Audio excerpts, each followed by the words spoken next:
ఇప్పుడు ఆదామవ్వల్లో ఏమున్నది మనకు అర్థము కాదు. కానీ నేను అనుకుంటున్నాను, వారి వేదన ఎంత ఉందంటే ఈ మానవులందరి వేదన ఎంత ఉందో మనము తూకం వేసి ఇంత అని చెప్పడానికి వీలుంటుందా? ఉండదు. లేకపోతే వేదన యొక్క పరిమాణాన్ని మన మట్టుకు మనము చెప్పగలమా? ఒక్క మాట అంటాం, చాలా బాధగా ఉంది, చాలా బాధగా ఉంది.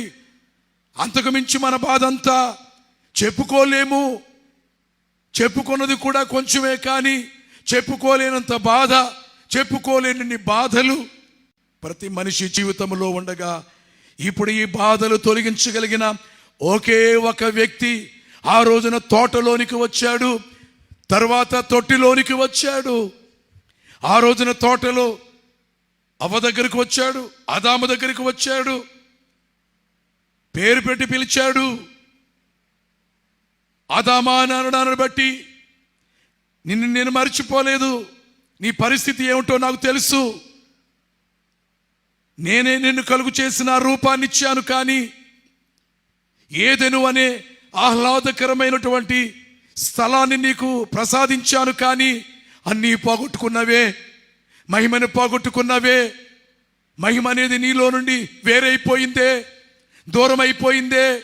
నువ్వు పట్టుకోవడానికి అది వస్తువు కాదే, నువ్వు వెతకడానికి అదేమి ఒక చోటును ఉండేటువంటి వ్యక్తి లాంటిది కాదే. ఈ మహిమ అనేది దేవుడిచ్చేది.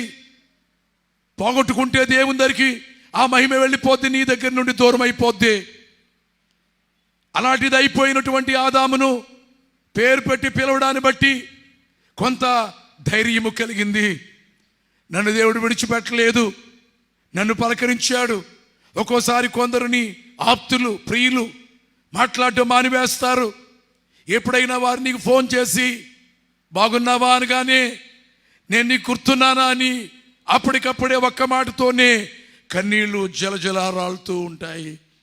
మరి దేవుడు పిలిస్తేనో, దేవుడు మాట్లాడితేనో, దేవుడు వస్తేనో ఎలాగుందో ఆ రోజున ఆదామవ్వలకు ఆ వాగ్దానము 3వ అధ్యాయం 15వ వచనములో స్త్రీ సంతానములో నుండి ఆయన వస్తాడని ఎవడైతే పాడు చేశాడో, ఎవడైతే కీడులోనికి ఈడ్చుకు వెళ్ళాలని ప్రయత్నం చేశాడో, బ్రతుకున్న వాళ్ళని బ్రతకుండా చేయాలని, సంతోషంగా ఉన్న వాళ్ళని దుఃఖముతో నింపాలని ఎవడు తలంచాడో వాడు మహిమను పోగొట్టుకొని, అనగా సాతాను దేవుడిచ్చినటువంటి ఆధిక్యతను పోగొట్టుకొని, ప్రధాన దూత స్థానాన్ని పోగొట్టుకొని, వాడు ఏ దుర్గతిలోనికి వెళ్ళాడో అలాంటి దుర్గతిలోనికి ఈడ్చుకుపోవాలని ఎవడైతే ప్రయత్నం చేశాడో వాడిని నీవు ఎదురించుంటే పారిపోవును కానీ, కాదంటే వెళ్ళిపోవును కానీ, లోబడిపోయావు అయితే నేను వస్తున్నాను. తల చెత్త కొట్టమంటే ఇక అతని ఉనికి లేకుండా చేస్తాను. అతడికి ఏమీ చేయలేని వాడైపోతాడు. అతడు ఇక అగుపడని పరిస్థితుల్లోనికి వెళ్ళిపోతాడు.